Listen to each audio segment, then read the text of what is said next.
Bismillahirrahmanirrahim. Alhamdulillahi rabbil alamin. Assalatu wassalamu ala asyrafil anbiya'i wal mursalin wa ala alihi wa sahbihi ajma'in. Rabbi shrah li sadri wa yassir li amri wahlul 'uqdatam min lisani yafqahu qawli. Assalamualaikum warahmatullahi taala wabarakatuh. Alhamdulillah, dapat bertemu sekali lagi untuk membincangkan asas-asas bahasa Arab. Online kali ini saya bercadang untuk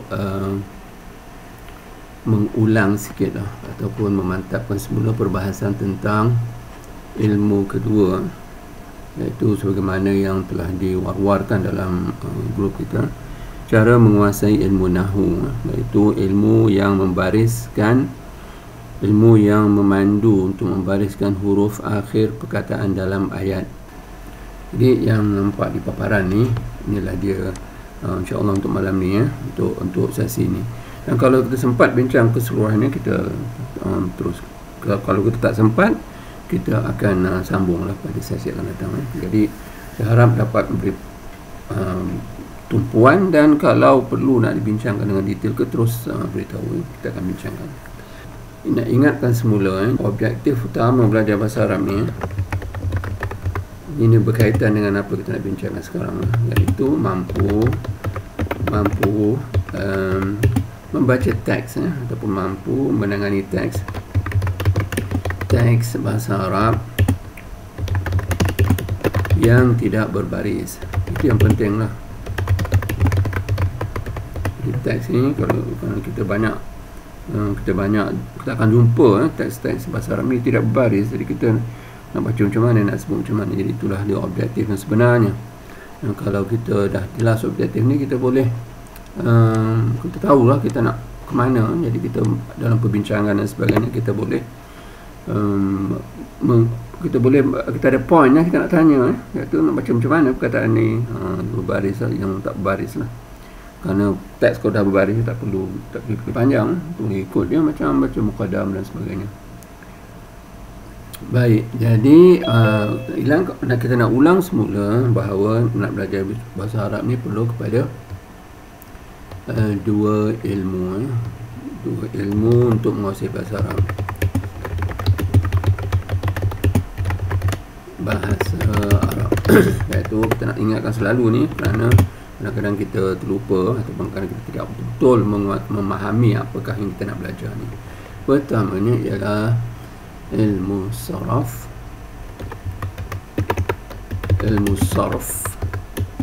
dan keduanya ialah ilmu Nahwu. Jadi apakah dia ilmu saraf dan ilmu Nahwu? Ilmu saraf ialah berdasar pada objektif, berdasar pada objektif ni. Ini objektif kita ni, iaitu boleh teks yang tak baris, kita boleh baca. Ilmu saraf ni apa peranan dia? Menyebut baris huruf-huruf, baris huruf perkataan, kecuali baris huruf terakhir. Jadi ini kita nak ingat, jadi kalau kita boleh faham ni, okey lah. Jadi maksudnya kalau ada perkataan seperti ni, ini selalulah saya buat contoh untuk memudahkan kita memahami, seperti ini. Jadi boleh kita sebut huruf ni, baris huruf-huruf ni, kita boleh sebut aja, kecuali huruf ta marbutah ni. Dia sekarang nak sebut macam mana ni?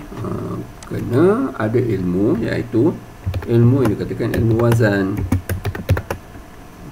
Maksudnya apa dia? Maksudnya kalau kita nak sebut ni, kita nak sebut dia sama ada dengan sebutan maf'alah. Ini wazan, wazan maf'alah. Jadi ta marbutah ni jangan disebut, jangan kata maf'alatun, kerana kita tahu ilmu Nahwu, nanti kita akan tulis nanti. Ilmu Nahwu dia berkaitan dengan baris akhir, huruf yang terakhir ni, nak sebut tan ke tin ke tun. Itu dia. Jadi nak ulang selalu supaya kita jelas kita belajar ni apa dia. Kadang dah lama kita belajar pun kadang tak begitu jelas juga. Nampaklah setengah-setengah keadaan kita nampak bahawa setengah pelajar yang belajar ni dia tak jelas, tak dapat bezakan dua ilmu ni. Bila dia menghafal perkataan tanpa ayat, disebut pada akhir tu. Qalamun, kitabun, itu ialah berlari daripada sebenarnya kalau perkataan kita tak boleh sebut pada akhir tu. Kenapa nak sebut qalamun? Kenapa tak qalaman? Kenapa tak qalamin? Jadi itu satu isu lah tu. Jadi sebenarnya kalau nak belajar ilmu saraf, ilmu perkataan ni, kita kena matikan baris akhir dia, tak boleh sebut. Jadi sini nak sebut macam mana ni ya? Ada dua ni. Satu kita boleh sebut sebagai maf'alah, jadi kita kiaskan. Maf'alah kita sebutlah madrasah. Satu lagi kita boleh sebut, mungkin kita dah lalui benda ni tapi tak apa, kita ulang balik supaya dimantap ya. Atau kalau kita boleh hafal lagi bagus ya. Satu lagi disebut mufa'ilah. Jadi nak sebut mufa'ilah sebut macam mana? Mudarrisah. Itulah sebutannya, mudarrisah. Dan maknanya akan berubah. Jadi ini ialah ilmu yang pertama, iaitu ilmu sarf. Itu kita menyebut baris huruf-huruf kataan kecuali baris huruf terakhir. Dan kita tahu makna dia. Kalau sebut maf'alah, madrasah, kita tahu maknanya. Kalau sebut mufa'ilah, mudarrisah, kita tahu maknanya. Kerana perkataan ini tidak berbaris. Jadi kita pulang nak sebut mana satu yang paling sesuai. Jadi sebagai contoh lah. Kita buat slow-slow sikit biar mantap semula ya. Jadi kita nak kata contoh lah bahasa Arab ya.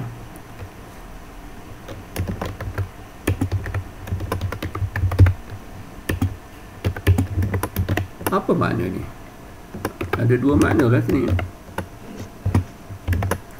Uhibbu, okey, saya suka, saya cinta dan sebagainya. Nak sebut yang ni ke nak sebut yang ni? Dia kalau nak kata yang ni maknanya lain, kalau sebut macam ni maknanya lain. Kalau kita kata yang ni, uhibbu al-madrasah, saya suka sekolah, saya suka sekolah itu. Tapi kalau kita sebut uhibbu al-mudarrisah, maknanya saya suka cikgu perempuan itu. Jadi itu yang dikatakan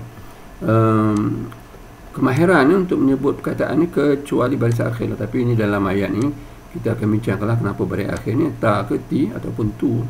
Tapi yang pertama tu, ilmu saraf ni dia menangani menyebut perkataan tiap-tiap huruf tu diberikan baris tertentu kecuali baris akhir.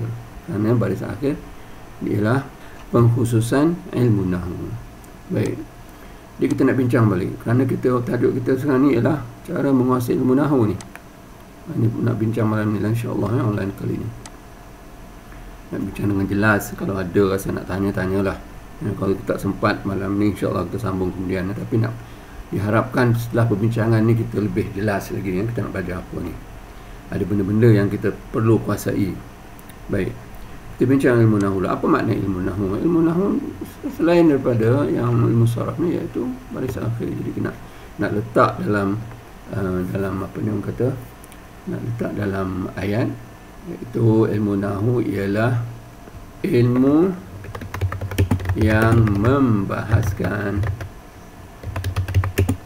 baris atau huruf terakhir. Huruf terakhir ini secara umum, huruf terakhir perkataan dalam ayat.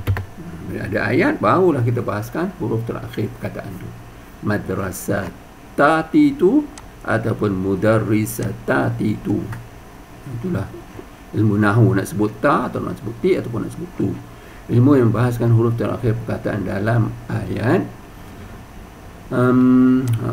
Okey, itulah dia ilmu nahwu. Jadi ada dua ilmu ni yang kita nak perlu kuasai untuk mencapai objektif ni. Jadi kalau nak belajar bahasa Arab, inilah objektif yang utama. Kalau ada ataupun kalau kita nak belajar bahasa Arab tanpa mempunyai objektif ni di depan kita, itu yang orang kata keluar masuk lah tu PMI duk tang tu juga. Kita kali masuk mudah pilih, lepas tu tak ada khabar, nanti sifat mausuf. Jadi tak tahu kepada kita sebenarnya, walaupun dah belajar bahasa Arab lama sangat ni. Tapi sekarang ni kita nak fokus. Jadi boleh tak kita membaca teks yang tidak berbaris, menyebut baris tiap-tiap perkataan dengan betul. Dan nak menyebut ni perlu kepada dua ilmu saraf, iaitu nak sebut baris huruf-huruf dalam perkataan itu kecuali baris akhir. Macam inilah. Okay. Ilmu nahwu pula ilmu yang membahaskan huruf terakhir perkataan dalam ayat. Jadi syarat dia kena ada ayat. Tak ada ayat, tak payahlah baris akhir perkataan tu. Dia kena hafal perbendaan kata. Jangan menghafal dengan baris akhir. Itu je. Kalau nak hafal dinding contohnya, jidar ataupun al-jidar, sama ada alif lam atau tak ada alif lam. Ataupun nak hafal kereta, sebut sayyarah ataupun as-sayyarah. Walaupun benda ni dah banyak kali kita dengar ataupun kita tahu, tapi kadang-kadang kebiasaannya pelajar dia terlajak. Di dalam menyebut perkataan tu dia sebut juga baris akhir. Dia tak perasan bahawa bila kita bincang perkataan jangan sebut baris akhir. Jadi itulah nak disebut selalu sini, nak ulangkan balik. InsyaAllah dalam sesi akan datang pun kita akan ulang juga. Di sini secara rasmi kita nak bincangkan semula. Baik. Dah tahu dah dua ilmu yang kita nak kuasai, yang perlu kita belajar bila kita nak menguasai bahasa Arab. Jadi sekarang ni tajuk kita hari ni ialah macam mana nak menguasai ilmu nahwu. Baik, sebelum tu ada tambahan sikit lah di sini, iaitu ilmu yang membahaskan huruf terakhir perkataan dalam ayat ataupun apa yang diistilahkan sebagai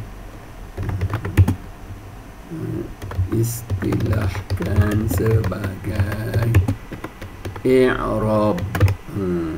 I'rab bahasa Arab dia tulis beginilah. Okey, saya tak bariskan ya. Nak sebut macam mana ni? Saya dah sebut tadi, jadi boleh tahu lah kan. Tapi nak sebut macam mana perlu kepada ilmu saraf, dan ilmu saraf ni berkaitan dengan wazan. Wazan. Itu wazan kita tahulah, ya, perkataan ini manakah dia wazannya dalam carta yang kita edarkan. Kalau nampak di paparan tu, jadi kalau ada boleh rujuklah dalam buku pun ada. Jadi perkataan manakah dia di kalangan wazan-wazan 50 ni. Jadi kalau student yang bukan student dewasa, saya boleh tanya, ni student dewasa ni rasanya mungkinlah tak begitu sesuai nak tanya, tapi kalau biasalah kalau nak tanya student ni mana satu sifir 1 sampai 10 ni, 1 sampai 5, kemudian ada 10, mana satu yang bentuk dia begini. Jadi suruhlah sebut sifir ni. Maka boleh sebut, kalau dia boleh sebut daripada 1 sampai 10, dia boleh sebut macam mana maksudnya boleh sebut ni, dia boleh tahu tanpa memandang lah. Fa'al yaf'al fa'il maf'ul fi'il, fa'al yufa'il mufa'il mufa'al taf'il, fa'al yufa'il mufa'il mufa'al fi'al mufa'ala, dan af'al yuf'il muf'il muf'al if'al. Bila dia dah mampu, dah hafal sifir ni, dia bolehlah sebut if'al. Jadi ini sama je bentuk ni, rentak pun sama, sebutan tinggi rendah pun sama. If'al, i'rab. Di i'rab ni tanpa baris akhir, kerana dia belum ayat lagi. Boleh kata i'rabun, i'raban, i'rabin, ini pun boleh sebut if'alan, if'alun, if'alin. Tapi tak ada ayat, tak payahlah sebut lam di sini. Ini pun tak payahlah sebut ba di sini. Jadi kalau kita belum lagi hafal ni, itulah petanda bahawa kita belum lagi menguasai bahasa Arab ni. Maksudnya kita perjalanan agak jauh sikit lah. Syarat utama kena hafal ni. Kalau tak hafal sekarang, akan datang kena hafal juga. Mau tak mau kena hafal. Kerana objektif pertama kita nak belajar bahasa Arab ialah, nak ingatkan semula lah, mampu membaca teks bahasa Arab yang tidak berbaris. Okey. Baik, kita kembali. Ilmu nahwu tu ialah ilmu yang membahaskan huruf terakhir perkataan dalam ayat. Ada ayatnya yang diistilahkan sebagai i'rab. Jadi apa makna i'rab ni? I'rab ni maknanya, dia ada, kalau orang kata i'rab tu apa makna i'rab ni? Di i'rab ni makna i'rab. Lepas ni baru kita insya-Allah kita bincangkan bagaimana nak kemana, apa yang kita perlu ada untuk i'rab ni.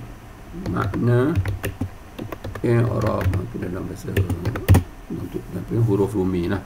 Makna i'rab ni ialah ada dua. Satunya apa baris huruf perkataan. Itu soalan dia lah. Maksudnya apakah baris huruf terakhir perkataan ni? Contohnya huruf terakhir daripada ta marbuta. Apakah nak bariskan ni? Itu kata, maksudnya cuba i'rab perkataan ni. Cuba i'rab perkataan al-madrasah. Setakat tu je. Kalau pelajar tak mampu lagi lah nak menyebutnya. Tapi sepatutnya dia dah mampu lah, kerana ilmu nahwu ni ilmu yang kedua. Setelah kita belajar perkataan baru kita belajar ayat. Jadi sepatutnya dia bolehlah menyebut perkataan ni. Baik. Soalan dia, kalau nak suruh i'rab perkataan al-madrasah, apa baris huruf terakhir perkataan al-madrasah? Barisnya apa dia? Yang keduanya, kenapa? Okey, kita boleh sebut 3 sebutan tu. Al-madrasata, al-madrasati, al-madrasatu. Pilihlah mana satu, tapi kena sebut yang kedua tu kenapa? Kenapa al-madrasata? Kenapa al-madrasati? Kenapa al-madrasatu? Kalau tak boleh jawab tu, tak dapat markah penuh, markah setengah. Jadi ini dikatakan makna i'rab. Jadi kita dah faham. Sekarang kita nak bincangkan sebelum nak masuk tajuk kita hari ni, iaitu perbincangan kita cara menguasai ilmu nahwu. Maksudnya i'rab, cara nak menguasai i'rab tu. Kerana i'rab ilmu nahwu ni berkaitan huruf terakhir, baris huruf terakhir perkataan. Jadi cara kita nak menguasainya. Baik, dia ada perlu kemahiran tertentu. Kemahiran yang perlu untuk menguasai, ada 2 ilmu, iaitu ilmu saraf dan ilmu nahwu. Jadi kita nak bincang malam ni yang kedua lah. Di ilmu saraf ni, apakah kemahiran yang perlu kita kuasai? Wazan. Wazan tu yang kita perlu kuasai. Maksudnya apa? Ada banyak wazan dan kita kena tahu apakah dia makna-makna yang dilambangkan oleh wazan tu. Jadi wazan tu banyak ke sikit ni? Banyak. Banyak ni bukanlah nak mengatakan susah, boleh kita kuasai. Kenapa saya kata boleh kuasai? Kerana saya dah kuasai. Kerana saya tahu dia punya sistem dia sebagainya. Jadi tak masalah sebenarnya, tak susah sangat. Kecuali kalau kita faham dia punya perbahasan dia. Jadi wazan yang sempat dicatat dalam buku kita, buku rujukan kita ni, ada 846. Ini ingatkan semula lah. Jadi kalaulah semua wazan ni kita telah kuasai, kita telah selesai satu cabang ilmu nak menguasai bahasa Arab. Jadi cuba tanya kalau ada lah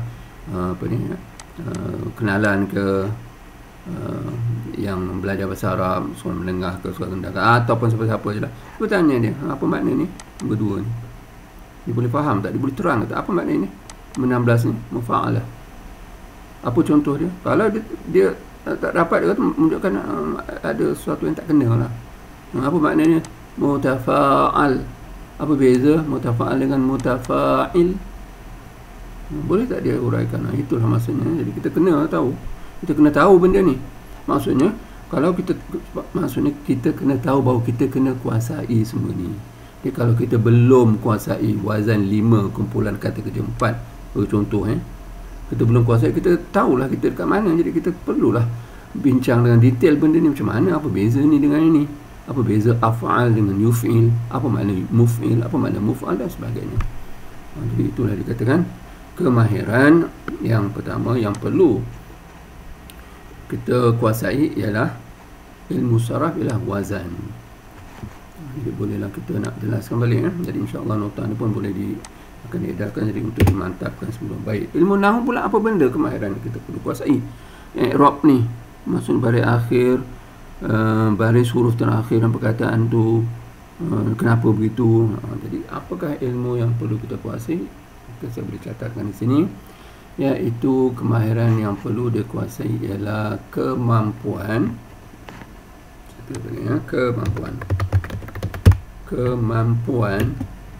mengklasifikasikan, panjang sangat dah campur bahasa Inggeris ni, Mengklasifikasikan maksudnya melonggokkan, mengkumpulankan, menggugus, letak dalam gugusan tertentu dan sebagainya lah.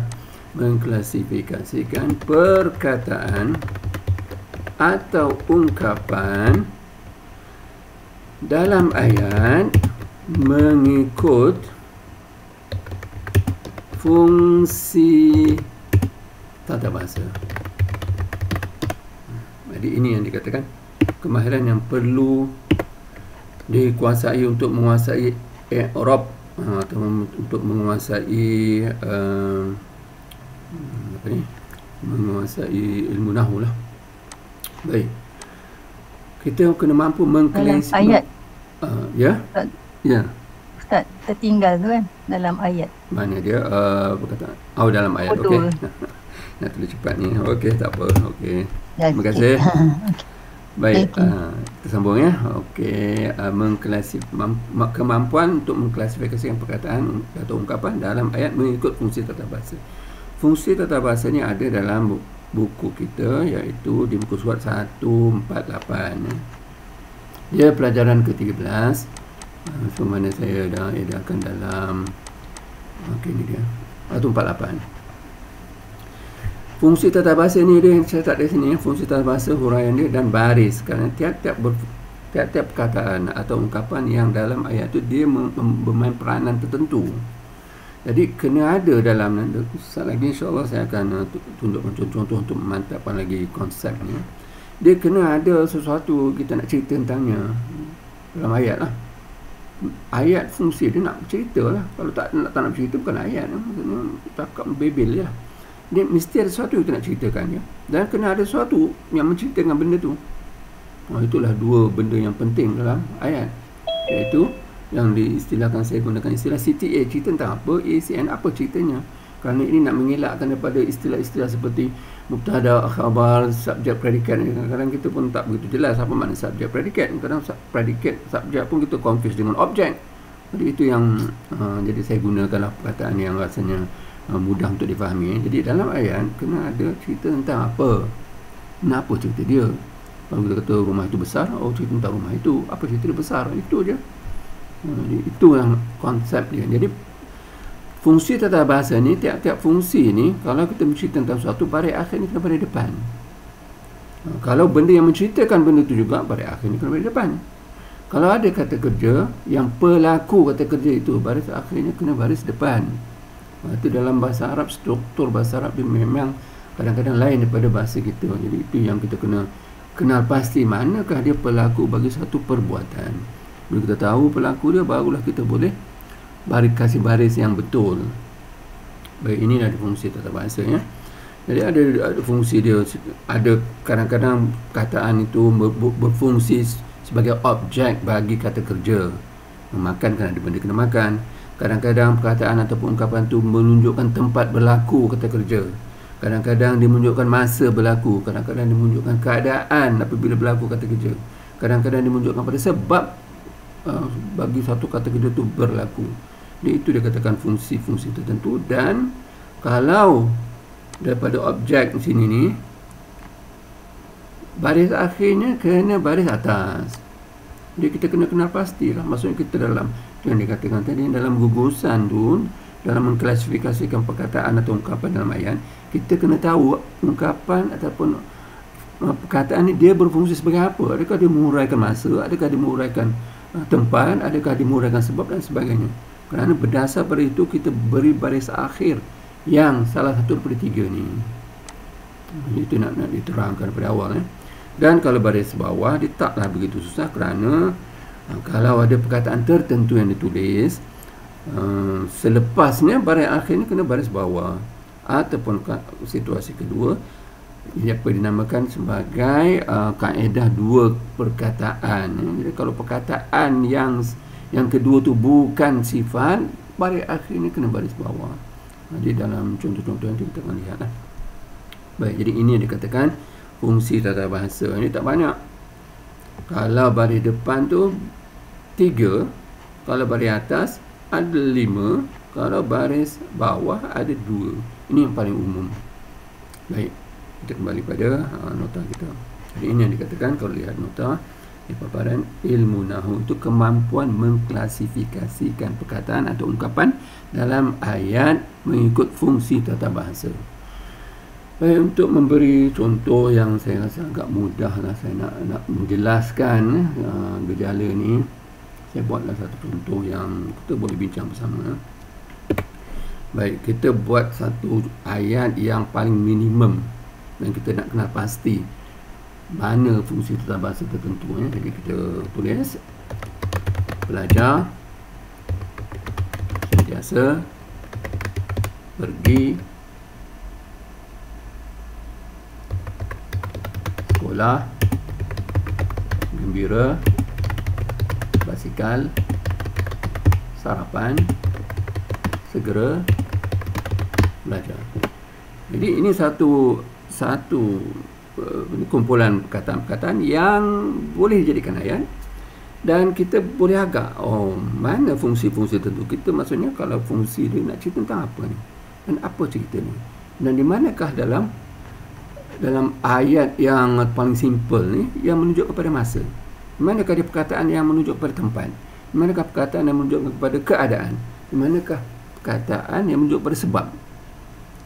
Jadi itulah dia maksudnya fungsi tata bahasa.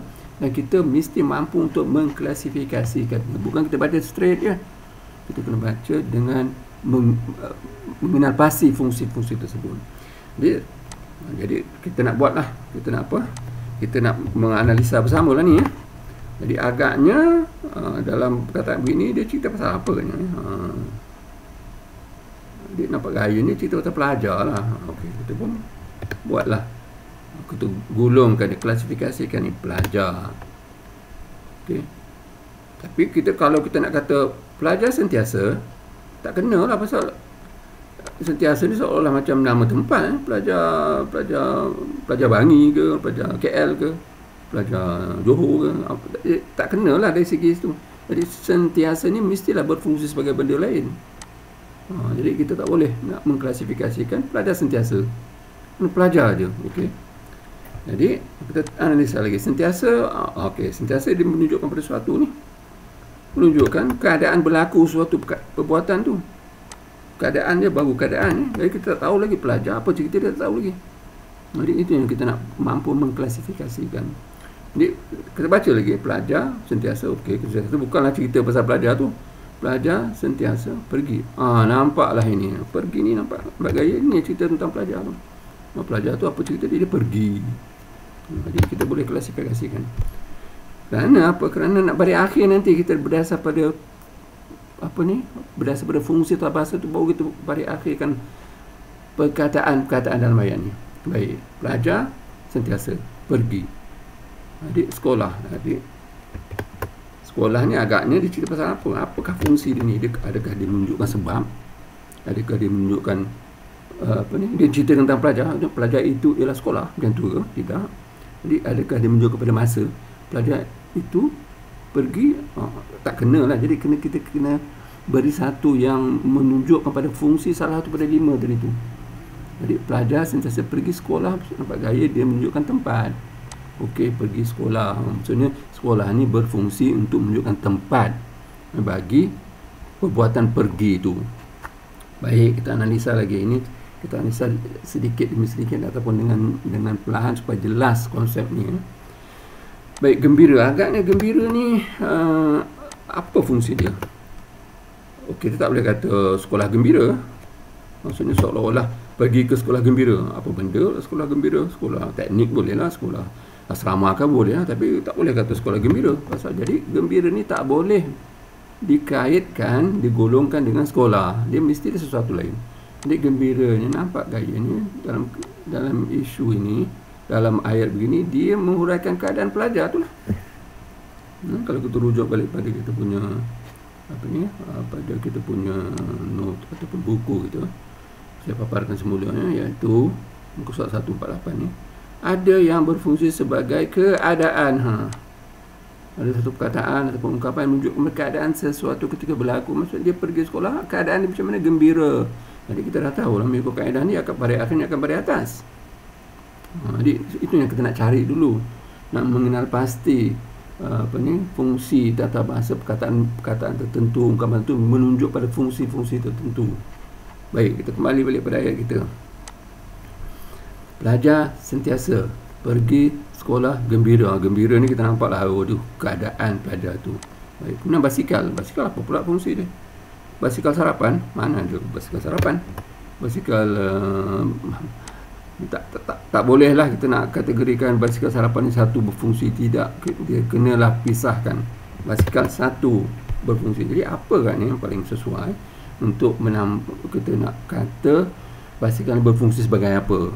Jadi di sini kita boleh kata keadaan juga dengan basikal. Itulah kita boleh nampak, maksudnya pelajar apa cerita dia pergi.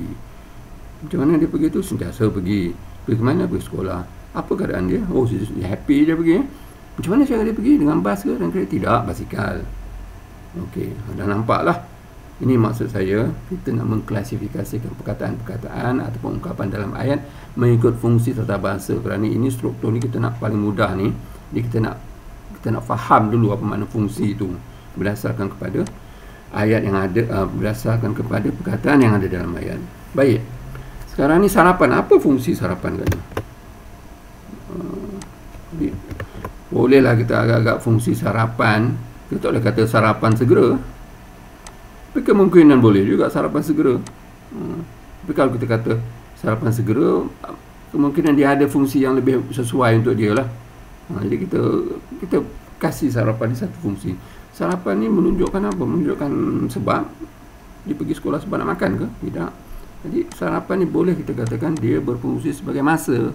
Bila berlakunya? Selepas sarapan. Jadi dia masih lagi menghuraikan masa. Okey. Segera pula. Segera satu fungsi tersendiri. Jadi segera ni apa fungsi dia? Segera menunjuk keadaan dia. Dia tidak lambat-lambat. Keadaan dia tu je, banyaklah keadaan dia. Dia sentiasa buat sesuatu dan dia gembira. Keadaan dia dengan basikal dan dia segera, maksudnya dia tidak lengah-lengah terus pergi sekolah, tak buang masa dan sebagainya. Dan belajar. Apa agaknya fungsi belajar? Jadi di antara fungsi yang tercatat dalam fungsi tata bahasa itu ialah menunjukkan sebab. Sebab apa ya? Untuk belajar. Dia dah nampak lah. Belajar ni menunjukkan sebab. Jadi kita dah tahulah sekarang ni kita pasal belajar. Okey, kita kasih warna merah. Apa belajar tu? Apa cerita dia? Cerita ni dia pergi. Okey, dah selesai dah. Inilah yang paling asas. Baris akhir ke baris depan, inilah dia. Yang lain apa dia? Baris atas. Tapi apa huraian baris atas? Dia menghuraikan keadaan. Kita kasih warna hijau. Dan sekolah, dia menghuraikan tempat berlaku perbuatan. Gembira, dia menghuraikan keadaan pelajar itu sendiri. Kemudian basikal, dia menghuraikan keadaan pelajar itu, bagaimana cara dia pergi ke sekolah. Dan sarapan, dia tidak menghuraikan keadaan dia, dia menghuraikan masa berlaku perbuatan dia, itu selepas ataupun sebelum sarapan ke. Kemudian segera ialah keadaan dia pergi sekolah macam mana, lambat-lambat ke, segera. Dan belajar berfungsi untuk menghuraikan sebab. Dia belajar, kenapa dia pergi segera, pergi dan gembira, pasal dia nak belajar. Jadi inilah kita boleh, nanti maksudnya kita dapat mengklasifikasikan setelah kita tahu makna. Dalam bahasa Arab nanti kalau kita jadikan bahasa Arab nanti kita kena tahu makna dulu. Baru kita nampak ni pelajar, ceritanya pergi ya. Pelajar tentang pelajar, CTA cerita tentang apa? Tentang pelajar. ACN apa cerita dia? Pergi.